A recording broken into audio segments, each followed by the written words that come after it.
India में रहते हैं, कितनी ज़्यादा अवेयरनेस है डेंटल ट्रीटमेंट को लेकर, डेंटल डिसीज़ को लेकर, ये हम जानते हैं। बिल्कुल लेस अवेयरनेस है। डेंटिस्ट्री घर का वो लड़का है जो टैलेंटेड तो बहुत है, काम तो बहुत आता है, लेकिन घर में उसकी कोई कदर नहीं है। अब अगर किसी भी ग्रेड का दांत आप निकाल रहे हैं तो आपको एनेस्थीसिया देना होगा, सुन करना होगा, और एनेस्थाइज करने के लिए हर दांत के लिए एक अलग टेक्निक है, अलग इंजेक्शन है। तो ऐसा कौन से लोग हैं जो 2 साल में ये सारी चीज़ें पढ़ लेंगे, ये सारी चीज़ को गेन कर लेंगे और इसको अच्छे से परफेक्ट परफॉर्म भी कर लेंगे।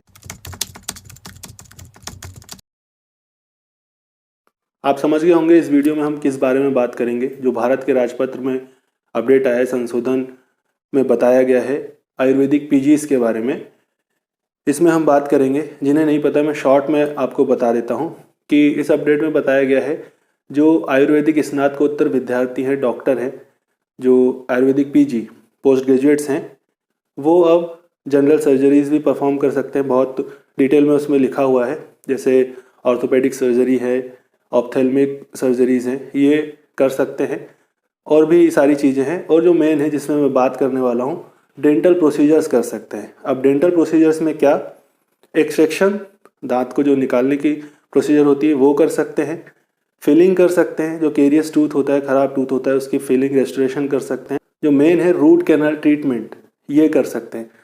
तो 2 पॉइंट्स में समझेंगे कि इस अपडेट की कितनी ज़्यादा ज़रूरत थी या नहीं थी, और ये जो ट्रीटमेंट बताए गए हैं इसको करने के लिए कितनी एक्सपर्टीज चाहिए, क्या क्या सीखना होगा। पहले बात करते हैं कितनी ज़रूरत थी इस अपडेट की। देखिए, हम इंडिया में रहते हैं, फैक्ट्स पे हम बात करेंगे। इंडिया में रहते हैं, कितनी ज़्यादा अवेयरनेस है डेंटल ट्रीटमेंट को लेकर, डेंटल डिसीज़ को लेकर, ये हम जानते हैं। बिल्कुल लेस अवेयरनेस है। जब तक पेशेंट को पेन नहीं होता, दर्द नहीं होता, वो विजिट नहीं करते डॉक्टर को, तब तक चेक नहीं कराते, चाहे कितनी भी बड़ी बीमारी क्यों ना हो रही हो। इवन अगर कैंसर भी हो रहा है, पेन नहीं है, तो डॉक्टर के पास नहीं जाते हैं चेक कराने के लिए। मतलब पेशेंट फ्लो कम है। और आगे समझिए, 300 प्लस डेंटल कॉलेजेस हैं जो गवर्नमेंट अप्रूव्ड हैं। गवर्नमेंट ने ही अप्रूव किए हुए हैं, तो इतने सारे डेंटल ग्रेजुएट्स निकल रहे हैं, पोस्ट ग्रेजुएट्स हर साल निकल रहे हैं। अब इतने सारे ग्रेजुएट्स, पोस्ट ग्रेजुएट्स निकल रहे हैं, तो इनके लिए जॉब्स भी होनी चाहिए, वैकेंसी भी होनी चाहिए, जो कि नहीं है। रेगुलर जॉब्स बिल्कुल भी नहीं आती हैं, सभी को क्लियर है। गवर्नमेंट की तरफ से बिल्कुल भी रेगुलर जॉब डेंटिस्ट्री के लिए नहीं आती है। अब बात करते हैं स्टडी के बारे में। तो 4+1 का कोर्स है BDS। ये सब जितनी भी बातें कर रहे हैं आपने ही डिसाइड किया हुआ है, गवर्नमेंट ने ही डिसाइड किया हुआ है। 4+1 4 साल आप first, second, third, fourth year तक पढ़ते हैं। उसके बाद 1 साल इंटर्नशिप आपकी होती है, तब जाकर आप डेंटल ट्रीटमेंट को करने के लिए एलिजिबल होते हैं, जो जितनी भी डेंटल प्रोसीजर्स है। इसके बाद भी PG कोर्सेस है 3 साल का। और जो रूट कैनाल ट्रीटमेंट है, ये एक डिपार्टमेंट के अंदर आता है, कंजर्वेटिव और एंडोडोंटिक्स, इसमें PG होती है। तो इन सब चीज़ों से हम डेंटल ग्रेजुएट का स्ट्रगल समझ सकते हैं कि 5 साल आप मेहनत कर रहे हैं एलिजिबल होने के लिए, डेंटल ट्रीटमेंट को करने के लिए। इसके बाद जॉब सिक्योरिटी नहीं है कि आपको मिल ही जाएगा। कॉलेज में आपने एंट्री लिया है, फीस आपकी बहुत ज़्यादा है जो आपको भरनी ही भरनी है। और अगर आप जॉब सिक्योरिटी नहीं है, जैसे हमने पहले बात कर ली कि गवर्नमेंट जॉब आपको मिल ही जाएगी। इसके बाद अगर आप प्राइवेट प्रैक्टिस करते हैं, उसके लिए ऐसा नहीं है कि लेस इन्वेस्टमेंट में आप कर सकते हैं, बहुत ज़्यादा इन्वेस्टमेंट चाहिए। अगर आप कैपेबल नहीं है तो आप लोन लेंगे। लोन लेने के लिए भी इतने सारे क्राइटेरिया है जो फुलफिल नहीं हो पाते। जो फैक्ट्स हैं, जो नए डेंटल ग्रेजुएट्स हैं, वो फील कर सकते हैं, इस चीज़ों को समझ सकते हैं। और इतने इन्वेस्टमेंट के बाद, इतनी मेहनत के बाद भी आपको वेट करना है। ऐसा नहीं है कि डे 1 से आप कमाने लगेंगे, और कोई गवर्नमेंट इसमें हेल्प भी नहीं कर रही है। इन शॉर्ट, डेंटिस्ट्री घर का वो लड़का है जो टैलेंटेड तो बहुत है, काम तो बहुत आता है, लेकिन घर में उसकी कोई कदर नहीं है। अगर वो खुद से भी कुछ करना चाहे, एक तो घर वाले को सपोर्ट नहीं कर रहे हैं, अगर खुद से भी करना चाहे तो भी उसको पीछे खींचा जा रहा है, डिमोटिवेट करा जा रहा है। कोई भी जॉब्स आती है उसको हटा दिया जाता है, रद्द कर दिया जाता है, या तो जॉब्स निकाली ही नहीं जाती। अगर खुद से करना चाह रहे हैं तो रुकिए, कैसे खुद से कर लेंगे? अभी जो हम BMS वाले हैं उनको भी ये करने देते हैं, आप अकेले कैसे कर लेंगे? मतलब हम आपको सपोर्ट तो नहीं करेंगे, जॉब्स के लिए सपोर्ट तो नहीं करेंगे, इन्वेस्टमेंट के लिए सपोर्ट तो नहीं करेंगे, लेकिन हम दूसरों को भी ये अपॉर्चुनिटी देंगे कि अब आपके कंपटीशन में वो भी आएंगे और आपके जैसा काम करेंगे, आप में और स्ट्रगल लेकर आएंगे आपकी फील्ड में। साथ ही साथ अगर आप अपनी फील्ड में कमाने भी लग जाएंगे, एक अच्छी इनकम करने लग जाएंगे, तो हम आपसे टैक्स ज़रूर लेंगे।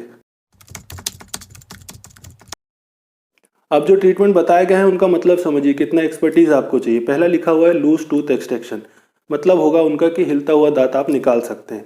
क्या ये इजी है? कितनी चीज़ें आपको आनी चाहिए आप पहले आप समझिए। सबसे पहले रेडियोलॉजी की आपको नॉलेज होनी चाहिए। रेडियोलॉजी मतलब एक्सरे, एक्सरे आपको पता होना चाहिए।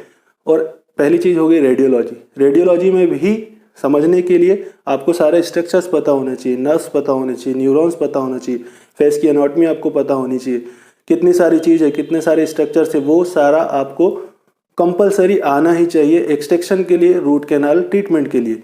दो चीज़ें हो गई। और समझिए, अब अगर किसी भी ग्रेड का दांत आप निकाल रहे हैं तो आपको एनेस्थीसिया देना होगा, सुन करना होगा। और एनेस्थाइज करने के लिए हर दांत के लिए एक अलग टेक्निक है, अलग इंजेक्शन है।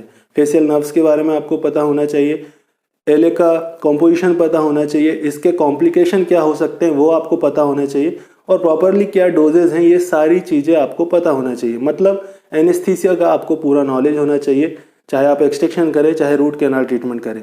तो साथ साथ में आपको ये भी सिखाना पड़ेगा, रेडियोलॉजी सिखानी पड़ेगी, एनेस्थीसिया आपको सिखाना पड़ेगा, स्ट्रक्चर्स है, एनाटॉमी है, वो आपको सारी सिखानी पड़ेगी। अब आप कई लोग बोलेंगे कि एनाटॉमी हमने पहले फर्स्ट ईयर में पढ़ चुके हैं। यहाँ पर हम फेशियल एनाटॉमी की बात कर रहे हैं, जो डीप एनाटॉमी है उसकी बात कर रहे हैं। मैं कंक्लूड करके आपको बताऊंगा कि ये सारी चीज़ें मैं आपको क्यों बता रहा हूँ, अभी आपको समझ में आएगा।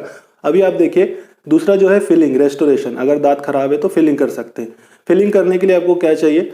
मशीनें चाहिए, एरोटर चाहिए कैविटी बनाने के लिए, इंस्ट्रूमेंट्स चाहिए अलग अलग उनको प्रिपेयर करने के लिए। फिलिंग करने के लिए अलग अलग सीमेंट्स आती है, बहुत तरीके की सीमेंट्स आती है। GIC ग्लास आइनोमर सीमेंट्स है, कंपोजिट है, पॉलीकार्बोक्सिलेट सीमेंट है, सिलिकेट सीमेंट है, बहुत अलग अलग, जेडोई है, अलग अलग सीमेंट्स आती है। इन सब का नॉलेज आपको देना पड़ेगा। इन शॉर्ट डेंटल मटेरियल्स आपको पढ़ाना पड़ेगा। डेंटल मटेरियल्स में ये सारी चीज़ें आपको पढ़ानी पड़ेंगी। अब बात करते हैं रूट कैनाल ट्रीटमेंट की। रूट कैनाल ट्रीटमेंट करने के लिए भी आपको रेडियोलॉजी आनी चाहिए, एनाटॉमी आनी चाहिए, एनेस्थीसिया जो मैंने आपको बताया वो आना चाहिए। इसके बाद भी जो इंस्ट्रूमेंट्स है, इसके अलग इंस्ट्रूमेंट होते हैं। फिलिंग के इंस्ट्रूमेंट्स अलग, रूट कैनाल ट्रीटमेंट के इंस्ट्रूमेंट्स अलग। बहुत सारे instruments, K files, H files, four tapers, endomotor, apex locator, और बात करेंगे तो बहुत सारे निकल आएंगे। साथ ही साथ में इसमें केमिकल्स, जो अंदर केमिकल्स चाहिए, इंट्रा कैनाल मेडिकामेंट्स चाहिए, इसका नॉलेज आपको देना पड़ेगा। इन सारी चीज़ों का कॉन्क्लूड मैं अभी करता हूँ, समझिए। और RCT करने के बाद कैपिंग आपको करनी होती है, क्राउन देना होता है स्ट्रेंथ के लिए। क्राउन के लिए इसमें भी आपको मशीनें चाहिए, बर्स चाहिए प्रिपेयर करने के लिए, मेजरमेंट्स लेने के लिए मटेरियल चाहिए, लैब वर्क आपको पता होना चाहिए कैसा होता है। अब इसको मैं कॉन्क्लूड करता हूँ, समझिए। अगर आप जो ट्रीटमेंट आपने लिखा हुआ है यही आपको परफॉर्म करना है तो क्या क्या नॉलेज आपको होनी चाहिए? रेडियोलॉजी आप पढ़ेंगे, डेंटल मटेरियल्स आप पढ़ेंगे, कंजर्वेटिव और एंडोडोंटिक डेंटिस्ट्री आप पढ़ेंगे, साथ साथ में प्रोस्थोडोंटिक्स, जो कैप की मैंने बात की, प्रोस्थोडोंटिक्स आपको पढ़नी पड़ेगी। एक्सट्रैक्शन के लिए ओरल सर्जरी आपको पढ़नी पड़ेगी। मतलब जो 5 साल का कोर्स है वो सारा आपको पढ़ना पड़ेगा। साथ साथ जो एक्सपर्टीज़ है PG में सिखाया जाता है वो भी आपको पढ़ना पड़ेगा। इसके बाद अपडेट में जो बताई गई है जनरल सर्जरीज के बारे में, वो तो आपको अलग से पढ़ना ही पढ़ना है। तो ऐसा कौन से लोग हैं जो 2 साल में ये सारी चीज़ें पढ़ लेंगे, ये सारी चीज़ को गेन कर लेंगे और इसको अच्छे से परफेक्ट परफॉर्म भी कर लेंगे?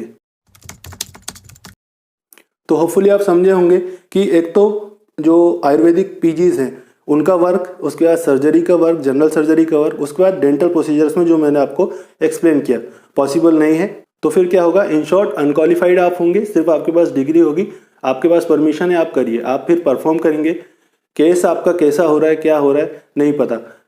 वैसे ही क्वैक्स इतने भरे पड़े हैं, तो ज़रूरत है जो क्वैक्स है उनको रोकने के लिए, जो अपॉर्चुनिटीज़ कम है उनको बढ़ाने के लिए, जो सीट्स हॉस्पिटल में खाली है उनको भरने के लिए, प्राइमरी हेल्थ केयर सेंटर्स जो खाली हैं उनको भरने के लिए, ये सारी चीज़ों की ज़रूरत है जिनको प्रमोट करना चाहिए, ना कि इस अपडेट को लाके और स्ट्रगल को बढ़ाना चाहिए। होपफुली आपको कंक्लूजन समझ में आया होगा इस अपडेट की कितनी ज़रूरत थी आपको समझ में आया होगा। अगर आप मेरी बात से एग्री करते हैं तो इस वीडियो को शेयर ज़रूर करें और अपने व्यूज़ आप कमेंट्स में बता सकते हैं। Thanks for watching.